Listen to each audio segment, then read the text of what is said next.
Hola jóvenes y señoritas de Hume, espero que se encuentren bien. Hoy queremos contarte de qué se tratan este hermoso video y los que vienen.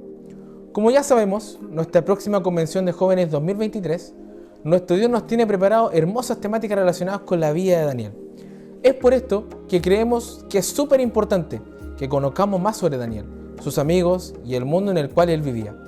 De modo que en cada video o cápsula les contaremos acerca de algunos temas específicos, de modo que todos en conjuntos podamos prepararnos para nuestra próxima convención de jóvenes. Hoy, a través de este video, nos enfocaremos en el contexto histórico y bíblico, previo a la aparición de Daniel en la Biblia. Así que acompáñame a conocer un poco más sobre la vida de Daniel. En los primeros versículos del libro de Daniel, vemos que en el reino del sur, también conocido como Judá, se encontraba sitiado por Babilonia, donde reinaba Nabucodonosor. Pero, ¿qué llevó a Judá a estar cautivos en Babilonia? ¿Cuál es el contexto histórico antes de la cautividad de Babilonia?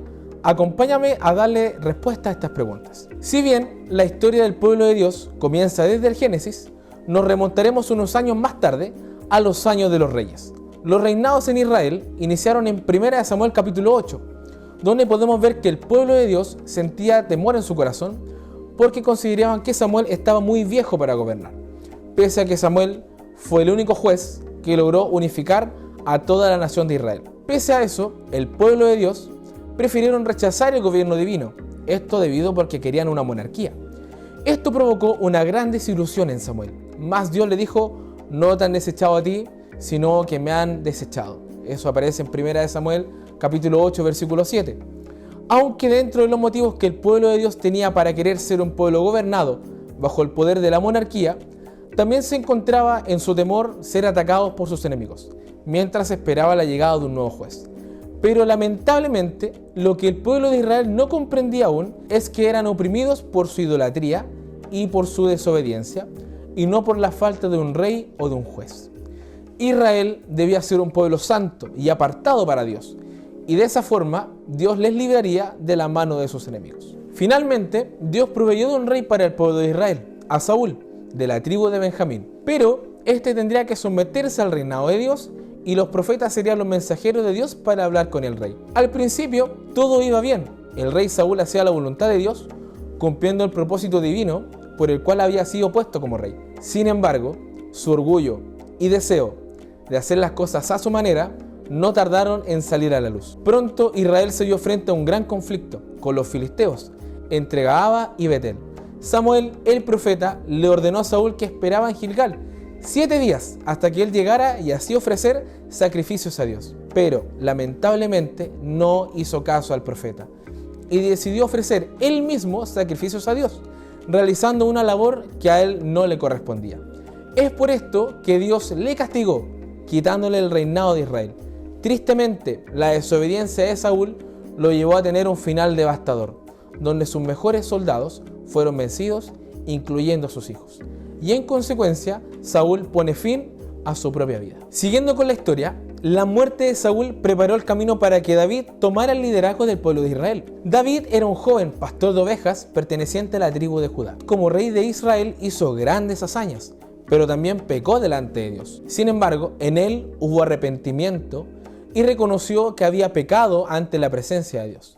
Durante el reinado de David, Jerusalén pasó a ser la gran capital y se convirtió en el centro político y religioso, y así también David trasladó el arca de Dios con júbilo y alegría. Él fue un gran gobernador, quien llevó al pueblo de Dios a vencer grandes batallas, expandió sus fronteras, y hubo paz y prosperidad en Israel. Y todo esto debido a que David administraba con justicia y equidad a todo el pueblo, tal como lo dice en 2 Samuel capítulo 8, versículo 15. Durante los últimos días de David, aún no había ungido al próximo rey de Israel. Y aunque la línea sucesora correspondía a que Adonías fuese el próximo rey, Dios escogió a Salomón como el sucesor del trono de Israel. Salomón era un hombre movido por el deseo de hacer lo recto ante los ojos de Dios. Y Dios muestra su generosidad a Salomón y le concede un deseo. Salomón responde que desea ser un hombre sabio. Así que ante esta magnífica respuesta, Dios no solo lo vuelve el hombre más sabio sobre la tierra, sino que también el más rico. Durante su reinado, Salomón cumplió el deseo de su padre David y edificó un templo a Dios. El arca del pacto fue trasladada al templo y la gloriosa majestad de Dios se manifestó en aquel lugar. Durante el reinado del pueblo de Israel disfrutó de paz y prosperidad, y su nombre fue conocido por muchas naciones. Pero los ojos de Salomón se entregó a los deseos pecaminosos de su corazón, involucrándose con mujeres paganas y desviando su corazón de los caminos de Dios. Luego de esto, Salomón edificó altares a dioses paganos, a quienes terminó rindiendo culto.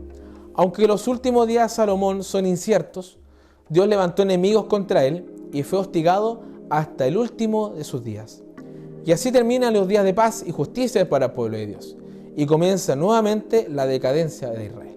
De esta forma, podemos ver cómo el pueblo de Dios continuamente alejaba su corazón de Dios para ir tras dioses ajenos. Ahora bien, recordemos que el pueblo de Israel estaba conformado por 12 tribus, las cuales corresponden a los hijos de Israel, Jacob. Luego de la muerte del rey Salomón, Roboam tomó el liderazgo del pueblo de Israel como su rey. Sin embargo, su opresión provocó que el reino se dividiera en dos. Por una parte, encontramos a Judá al sur, incluyendo a Judá, Simeón y Benjamín, con capital en Jerusalén, mientras que las demás tribus se combinaron para hacer el reino de Israel en el norte con su capital en Samaria. Pero, producto de su división, se observa un decaimiento moral. Vivían en conflicto tanto entre ellos como con pueblos extranjeros, y aunque algunos reyes hacían lo recto ante Dios, la mayor parte de ellos hicieron lo malo delante de Dios. A raíz de todo esto, el juicio divino cayó sobre Israel y el pueblo fue entregado al exilio en manos de extranjeros. ¿Por qué? Porque no obedecieron las advertencias de Dios, más siguieron sus propios caminos, y Dios entregó a Israel en manos del imperio asirio y a Judá a manos del imperio babilónico. Y de esta forma es como volvemos donde empezamos, donde el pueblo se encuentra cautivo en el imperio babilónico que tenía por rey a Nabucodonosor. Y es aquí donde se encuentra Daniel y sus amigos. Podemos concluir que la constante desobediencia del pueblo de Israel, desde que prefirieron un rey que lo gobernase en lugar de Dios, en adelante, esto provocó que fueran guiados por la maldad de sus corazones, lo que significó finalmente la división del pueblo de Dios y el juicio de Dios que cayó sobre ellos, siendo entregados a pueblos extranjeros, es decir, al exilio.